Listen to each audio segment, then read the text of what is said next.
ప్రభునామమునకు మహిమ కలుగును గాక. మీరంతా బాగున్నారు గదా!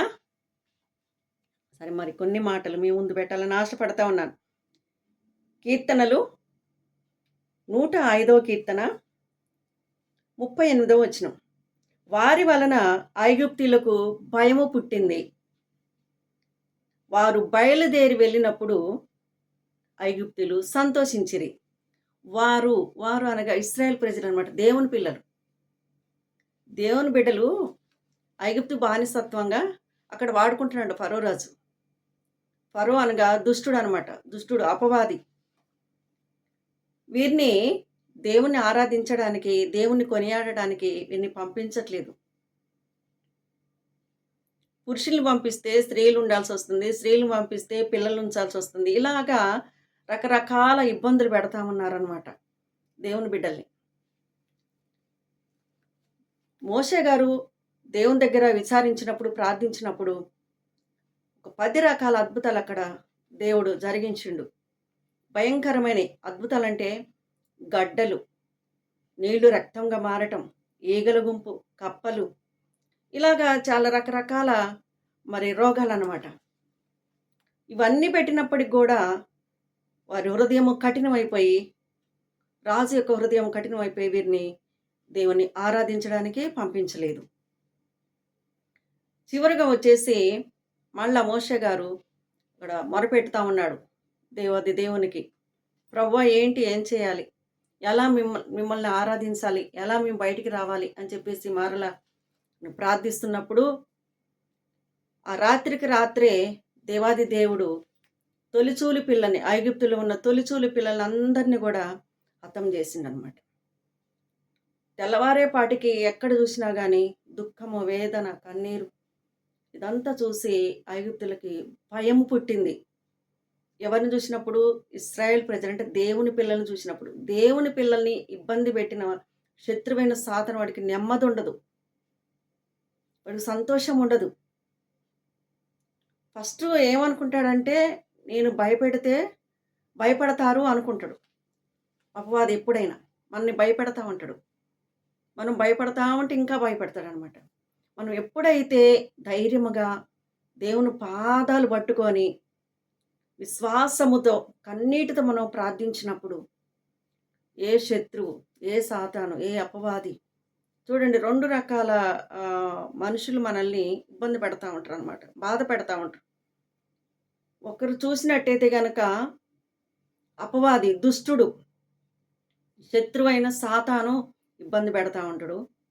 రెండోదిగా చూసినట్టయితే అదే దుష్టత్వం కలిగిన మనుషుల ద్వారా కూడా మనకి బాధ, వేదన, నింద, దుఃఖము ఇవన్నీ కలుగుతూ ఉంటాయి. ఇప్పుడు చూడండి, వీరిని ఇంత ఇబ్బంది పెట్టినా కానీ ప్రభు పాదాలు పట్టుకున్నాడు మోషే గారు. ప్రభువా ప్రభువా ప్రభు అని అడిగి అడిగి అడిగి అనేక అద్భుతాలు అక్కడ జరిగించి చివరిగా ఇంకా పోనీపోయేసరికి, వీరిని దేవుణ్ణి ఆరాధించడానికి వెళ్ళనీకిపోయేసరికి దేవాది దేవుడే జోక్యం చేసుకున్నాడు అనమాట. ఎప్పుడైనా చూడండి, మనుషుల వల్ల కానప్పుడు ఏం చేస్తాడంటే దేవుడే జోక్యం చేసుకుంటాడు. నీ పక్షాన, నా పక్షాన.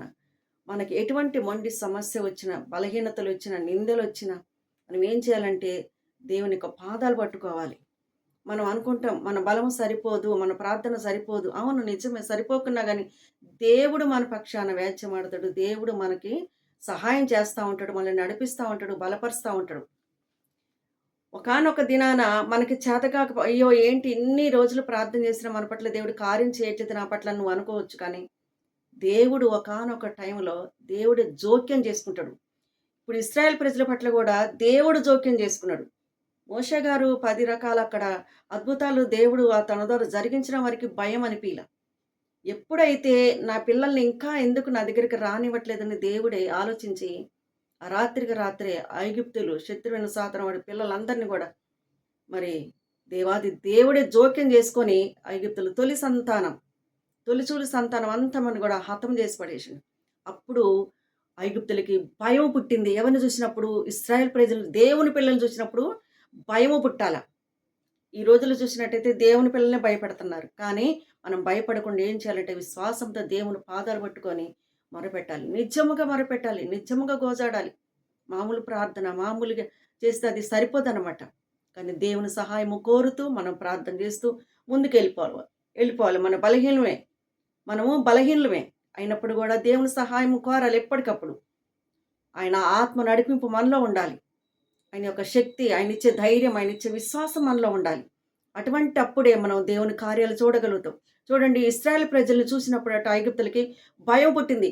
వారిని బలవంతంగా ఫరో రాజు ఏం చేస్తాడు, ఇక్కడి నుంచి వెళ్ళిపోండి అని నెట్టేస్తారనమాట. అప్పుడు వారు బయలుదేరి వెళ్ళేటప్పుడంట వీరికట సంతోషం పుట్టింది. అబ్బా అని చెప్పేసి గాలి పీల్చుకున్నారనమాట. ఎందుకు? ఇంకా ఏం జరుగుతుందో వీళ్ళుంటే, ఇక్కడుంటే. అంటే దేవుని పిల్లల్ని ఇబ్బంది పెట్టిన వారికి నెమ్మది, సమాధానం, సంతోషం అసలే ఉండదు. సాతానుగా వాడు నెమ్మదిగా ఉన్నాడా? లేడు. ఫరో రోజంతే దుష్టుడు, అపవాది సాతాను. చూడండి ఎంత దుఃఖము, వేదన. దేవుని పిల్లల్ని ఇబ్బంది పెట్టిన వారికి సైతానుగాడు, వాడు కూడా చాలా నరకం అంటే నరకమే. ఇక వాడికి నిద్ర పట్టదు, సంతోషం ఉండదు, దిగులు, టెన్షను. మనకుంటుంది ఒకప్పుడు, మనకు అంతకుముందు టెన్షన్లు ఉంటాయి. కానీ ఆ టెన్షన్లన్నీ దేవుడు తీసేసి వాడికి పెడతారనమాట. అప్పుడు వాడి హృదయం కలవరం అయిపోతుంది అనమాట. వాడి హృదయం కలవరం అయిపోయి బెంబేలెత్తిపోతాడు. మనల్ని చూసి సాతాను, శత్రువైన సాతాను వాడు భయపడాలన్నమాట. ఇప్పుడు ఇశ్రాయేల్ ప్రజల్ని చూసి ఎవరు భయపడారు? ఐగుప్తులు భయపడ్డారు. దుష్ట సాంగత్యం, వారు భయపడ్డారు. అలాగా మనము కూడా ఏం చేయాలంటే ధైర్యంగా ఉండాలి. ఏ సమస్య వచ్చినా, ఎటువంటి కార్యములు జరగాలన్నా మనం దేవుని పాదాలు పట్టుకోవాలి, దేవుని వైపు చూడాలి, మనుషుల వైపు చూడదు ఎప్పుడైనా. కానీ మానవులు బలహీనలు కనుక అటు ఇటు చూస్తూ ఉంటాం. కానీ అల్ప విశ్వాసం ఉండొద్దు, అటు ఇటు చూడొద్దు. మరి ఆయన్ని గురిగా పెట్టుకొని ముందుకు సాగిపోవాలి. దేవుని పిల్లలుగా మనము కూడా యుద్ధం యెహోవాదే, మన పక్షాన దేవుడు యుద్ధం చేసే దేవుడు. అవసరమైతే ఆయనే జోక్యము కలిగించుకొని మరి కార్యం చేస్తానని చెప్తా ఉన్నాడు గనక ఈ మాటలు మరి మీకును మీ కుటుంబాలకు దీవెనకరంగా మలచబడను గాక. ఆమేన్.